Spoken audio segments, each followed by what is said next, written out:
My name is Patrick Dougherty. I'm a sculptor. I have a great website. It's stickwork.net.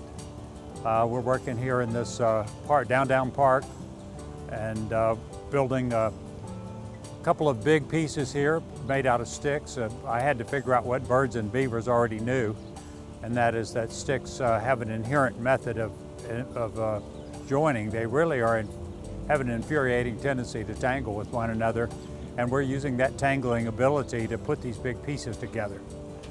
When I first came to this site, I imagined it being a kind of small prairie out here in the park, and that the idea that it looked a little bit like a Japanese garden in a way, and I thought about these floating islands.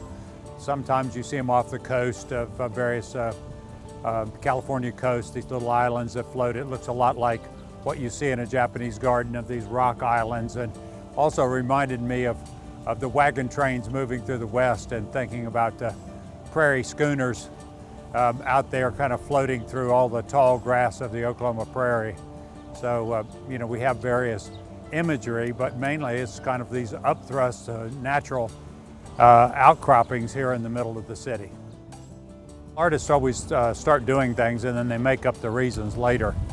After working with sticks for a while, I realized that there were basket making traditions, flower arranging traditions. There are the Middle Ages where they raised sticks and used them for every conceivable thing. There's indigenous tribes, and then you always have bird nests.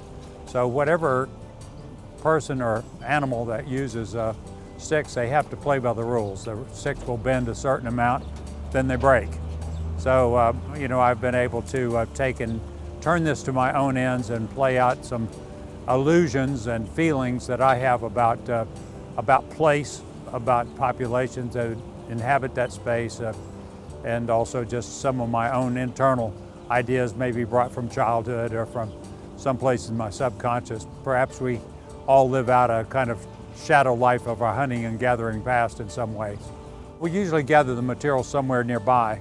It's a kind of a hallmark for me, that finding the materials and then doing the best you can with them, much like they did in hunting and gathering times.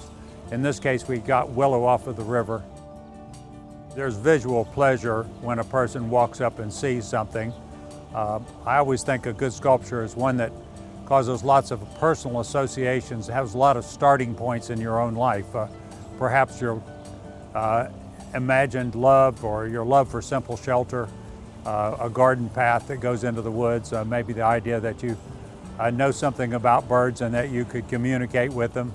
Maybe it's your first kiss under the lilac bush, or a walk you've taken. Anyway, as people have gotten a little more concerned about the environment and environmental concerns have risen to the fore, then people have been viewers have been a little bit more interested in this work, and I think they find good associations in it.